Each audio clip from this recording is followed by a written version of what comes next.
Ça fait maintenant quelques mois qu'on en parle. Et pour cause, il a été lui-même en charge de ce que le Kremlin appelait l'opération spéciale il y a encore quelques temps. Autant dire qu'il a eu un rôle majeur et qu'il a toujours un rôle majeur dans l'armée.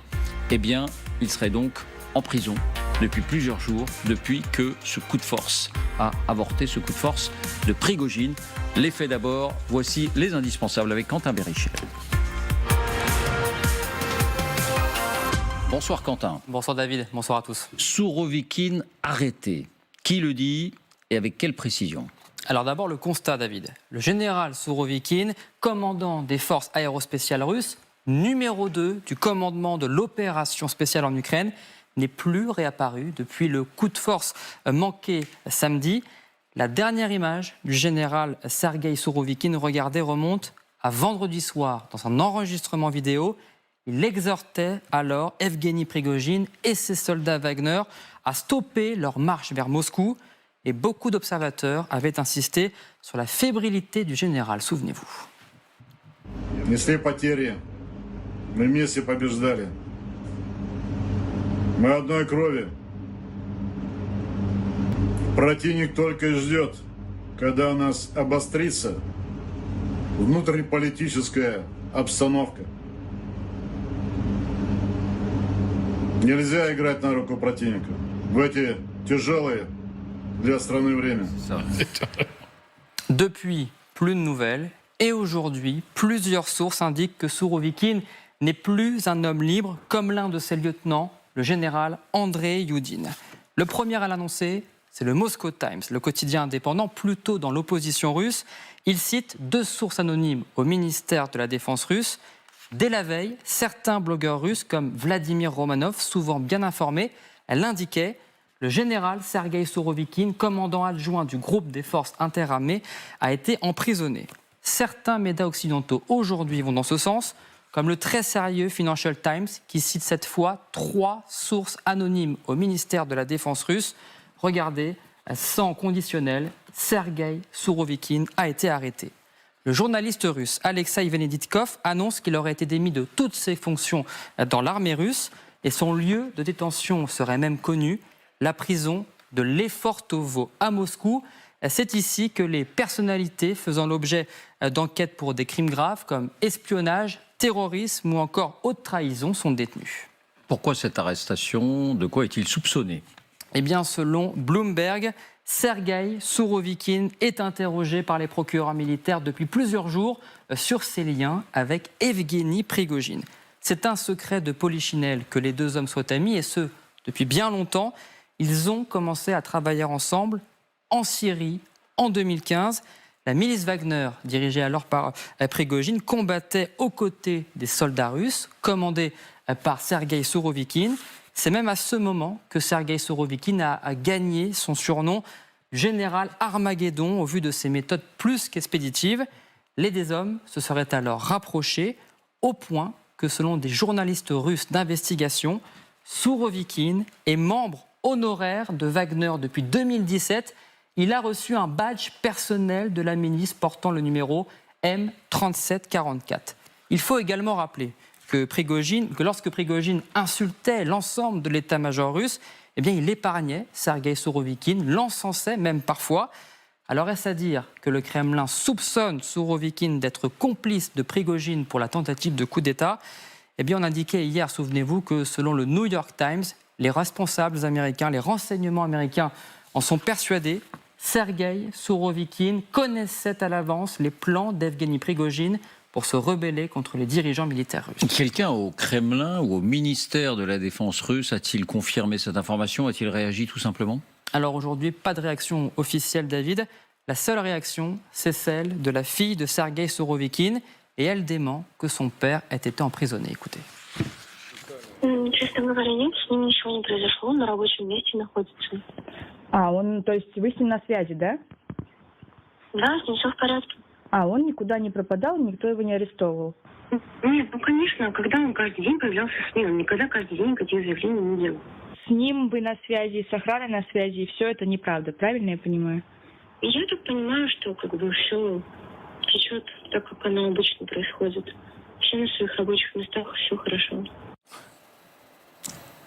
On a connu témoignages plus assurés, plus nets. Merci Quentin, mais enfin, c'est difficile de... Alors Isabelle, je me tourne vers vous d'abord, puisque vous connaissez très bien cette Russie d'aujourd'hui. Vous avez travaillé sur le sujet. Je ne vais pas vous demander si vous confirmez cette information, parce que j'imagine que ça vous est très difficile, mais est-ce que ça vous paraît vraisemblable? Est-ce que ça vous paraît plausible? Est-ce que vos sources vous disent que quelque chose est en cours à Moscou sur l'après-tentative de coup de force? La Russie est une boîte noire d'où il est très difficile en fait de confirmer ou d'infirmer des informations. Sur le cas de Sourovikine, évidemment, il y a de fortes présomptions sur le fait qu'il va de toute manière devoir s'expliquer en raison de ses liens, comme ça a été dit, avec Prigojine, en raison de son attitude et en raison et effectivement son témoignage quand il le fait le vendredi soir pour dire à Prigojine arrête-toi.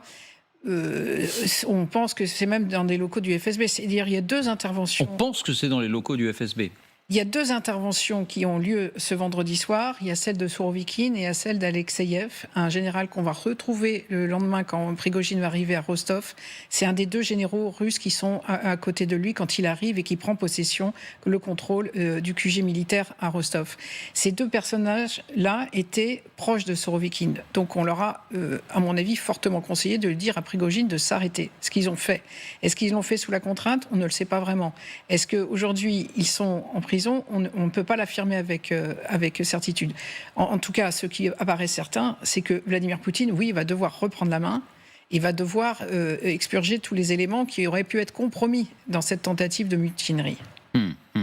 Alors, Général Trinquant, est-ce que vous avez, non pas une certitude, non pas des informations exclusives, mais un sentiment? Non, un sentiment, et je vais revenir un petit peu en arrière pour savoir quand Sourovikine est devenu un personnage important dans le dispositif. Il faut se souvenir, c'est à l'automne 2022, où au moment où les Ukrainiens ont contre-attaqué Kherson, Kharkiv, on l'a nommé responsable. Et à ce moment-là, il a pris une décision qui était très contestée, puisqu'on pensait que Poutine ne voulait pas, c'est d'abandonner Kherson et de passer sur la rive gauche du Dniepr. Ça a été le moment fort du général Sourovikine. Et ensuite, il a été rétrogradé.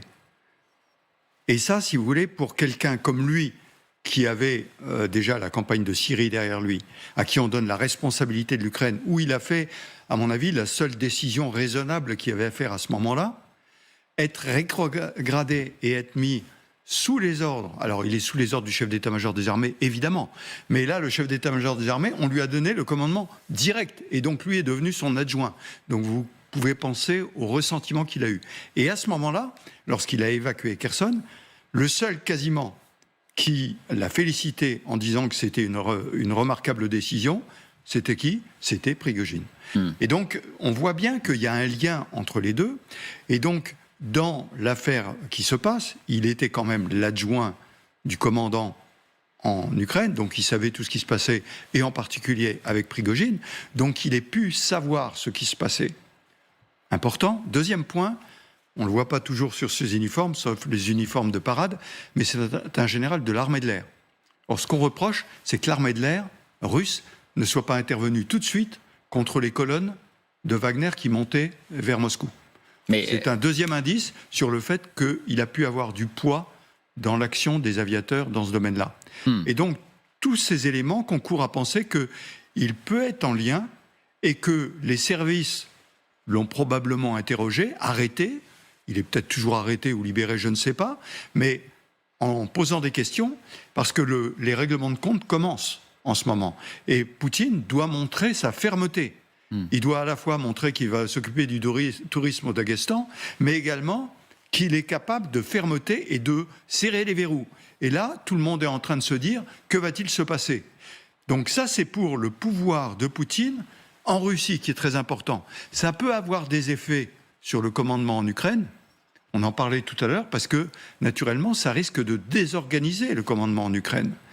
Et les gens sur le terrain peuvent sentir cette désorganisation. Je ne pense pas au moral des soldats sur la ligne. En 24 heures, ils n'ont pas vraiment eu le temps de voir les choses.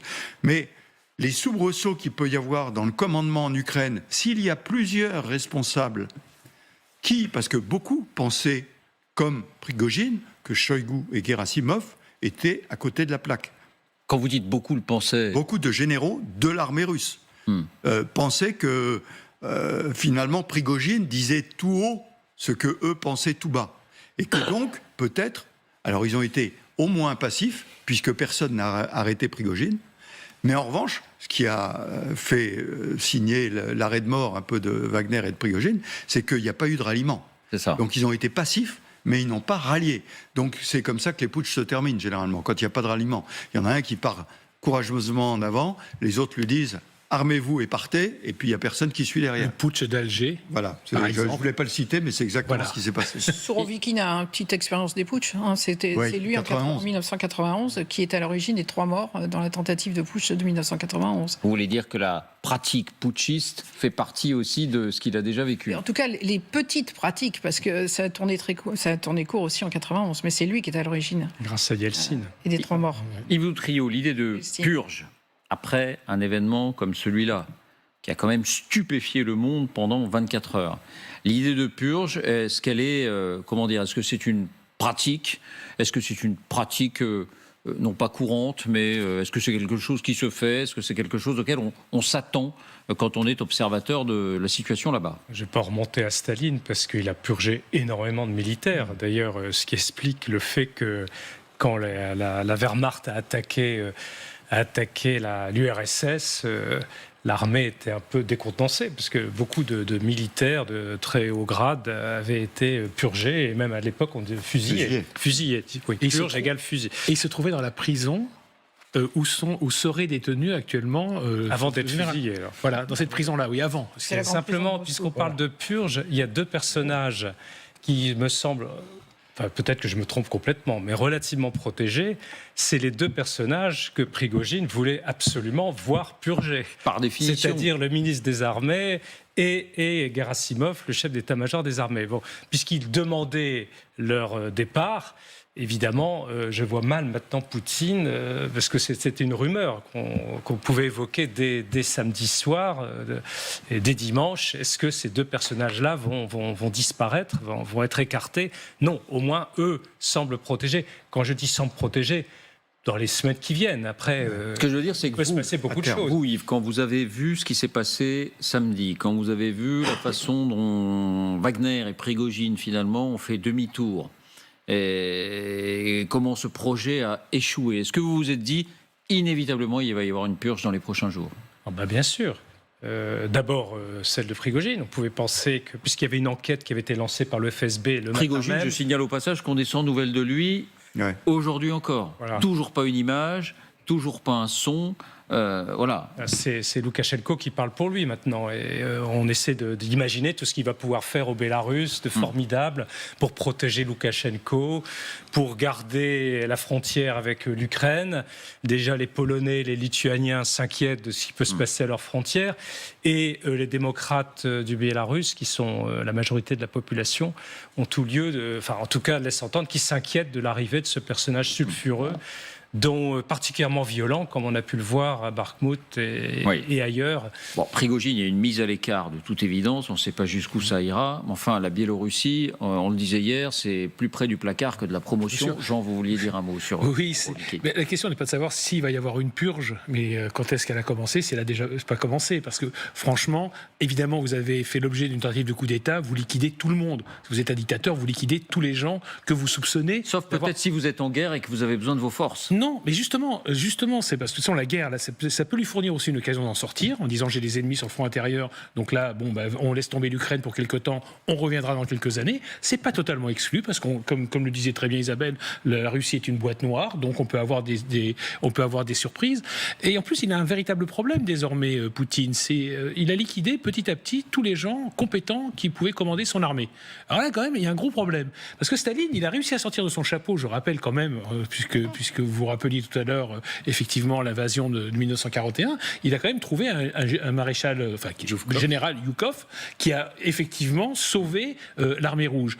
Mais qui est le général Yukov de l'armée russe aujourd'hui? Franchement, vous posez la question aux spécialistes de la Russie, personne ne le voit. Encore une fois, c'était sans doute un des militaires les plus compétents qu'il avait sous ses ordres. Dans ces cas-là, quand quelqu'un est en prison, quand on le soupçonne de trahison, qu'est-ce qui se passe? Il est simplement démis de ses fonctions. On a vu que là, plusieurs sources indiquent évidemment qu'il est démis de ses fonctions. Et puis il va couler des jours heureux dans sa datcha. Ou qu'est-ce qui se passe, Isabelle? Non, il ne coulera pas des jours de... Enfin, il coulera peut-être tout simplement. Oui, absolument, mais pas dans sa datcha, non, il sera emprisonné. Donc, et s'il lui arrive pas, pire d'ailleurs, ça c'est une certitude. Mais encore une fois, l'armée russe, c'est une armée qui s'est rapprochée du politique sous la houlette de Sergueï Shoigu, justement, sur la houlette du ministre, et c'est devenue une armée presque politique. Et donc, c'est pas, il ne faut pas raisonner un peu comme nous on raisonnerait dans une situation similaire. Ça paraît difficile à concevoir, mais enfin quand même avec les mêmes réflexes. Et Poutine, là pour l'instant, il faut qu'il reprenne la main, il faut qu'il, effectivement, parce qu'il est surtout affaibli à l'international, son image est très dégradée à l'international, mais il n'a pas perdu les manettes. Et finalement, cette tentative de putsch, elle a été réglée en quelques minutes et sans effusion de sang, à part les 15 malheureux qui ont perdu la vie. Mais c'est rien, quoi, je veux dire, pour le coup. Ce qui reste stupéfiant, c'est la progression, d'ailleurs, parce que en fait, la progression de Prigojine sur le territoire russe s'est fait sans aucun empêchement. Enfin, je veux dire, on l'a laissé rentrer, on avait l'impression qu'il y avait une panique, mais enfin, finalement, tout ça s'est réglé en 24 heures. 24 heures. Il était à 250 km de Moscou. Oui, mais c'est 250 km de Moscou et puis tout d'un coup, crac, il rentre, etc. C'est quand même, ça pose énormément de questions, cet épisode, énormément. On l'a pas poussé à la faute, le laisser faire pour obtenir ensuite sa reddition. Mais c'est possible, parce que les liens de Prigojine avec le pouvoir sont très étroits et depuis très longtemps. Donc, de toute manière, l'histoire n'est pas finie, parce que Prigojine a des activités qui sont extrêmement très importantes en Afrique. Donc voilà. Il peut pas non plus, Poutine ne peut pas massacrer tout de suite Prigojine, parce que ces hommes ont combattu quand même en Ukraine pour la Russie. Donc là aussi, il est obligé d'en tenir compte. Et d'ailleurs, il en a tenu compte dans ses discours. Donc voilà, c'est une équation extrêmement complexe. C'est comment neutraliser cet individu, tout en sachant que le pouvoir et M. Poutine s'est appuyé sur Wagner depuis des années. Au même moment, je vous donne la parole, générale, au même moment, on voit ressurgir des scènes qu'on ne voyait plus depuis pas mal de temps. Des soldats, pas du tout à visage caché, qui se plaignent à nouveau de leurs conditions dans l'armée. Des soldats de l'armée qui disent « mais qu'est-ce que c'est que cette armée? On est maltraité, on ne peut pas exercer correctement notre fonction. » Écoutez, regardez, montage Lilian Brémond. Сегодня 28 июня, вот остатки перед вами бригады «Шторм», точнее, роты. Изначально у нас было 150 человек, мы прибыли в зону СВО. После ожесточительных боев, после всего, что мы увидели, вот остатки пацанов, что остались. Среди нас 2 200-х. Нас сегодня привезли с передовой вот в эти апартаменты. Все в интернете видели это видео, это место. ФСБ угрожал мобилизованным. Ну мы «Шторм» как бы. И сейчас мы здесь отдохнули ровно 3 часа после дороги с передка. Где? На передке, где мы были. Нам не поставлялась БК. Нам не поставлялись ни вода, ни продукты питания. Не вывозились 300-е. До сих пор там гниют 200-е. Их никто просто не забирает. Отдаются ужасные приказы, которых в принципе даже не стоило бы выполнять. 3 месяца мы служим, нам ни разу не заплатили зарплату. Сейчас к нам приехали и сказали: пацаны, надо ехать в приют, наверное, передок. Опять в мясорубку, где мы уже были. Суть этого обращения такова. Мы, записав это обращение, разошлем их и это обращение своим родственникам. После чего мы отказываемся дальше. La question, c'est d'une certaine manière, cette armée qui n'a absolument pas repoussé Prigojine dans les premiers instants, cette armée dans laquelle aujourd'hui semble démarrer une purge, est-ce que ça ne va pas entraîner une sorte de mouvement de désobéissance, de contestation? Des scènes comme ça, on en avait vu il y a quelques mois, mais ça s'était arrêté. Oui, mais le problème de Poutine, et on l'a bien vu dans ses discours, les 4 discours en 24 heures, extraordinaire. On va y venir en détail. Et il y en a un en particulier où il s'adresse à l'armée. Il remercie l'armée d'avoir sauvé le pays, etc., etc., parce qu'il sait qu'il y a ce problème-là. Et ce problème a été éclatant au moment où Prigojine est avancé, parce que personne ne l'a arrêté. Et il semblerait aujourd'hui, d'ailleurs, qu'il y ait non seulement des têtes qui soient recherchées, mais aussi les gardes-barrières, gardes-frontières qui ont laissé passer sans rien faire, les aviateurs qui ont décollé et qui ont dit non, on ne va pas tirer sur nos camarades. Enfin, il y a eu des tas de mouvements comme ça. Donc, il a besoin de revoir la fidélité de l'armée. Parce qu'il faut bien être conscient que le dispositif qui était sur la rivière au sud de Moscou, en fait, c'était les forces de sécurité de Moscou. Celle directement, le cercle autour de la garde nationale. Voilà, autour. Qui ne fait pas partie de l'armée. Mais pas l'armée. C'est ça. Mais pas l'armée. Et donc, il a besoin de reconstituer cette armée. Et alors, c'est pour ça que sur l'affaire de Shoigu et Gerasimov, c'est d'accord, il va falloir attendre un peu. Parce que Shoigu pourra peut-être rester. Mais Gerasimov, à un moment, on va lui dire, écoute, tout ce cirque, c'est quand même un peu ton problème. Hein.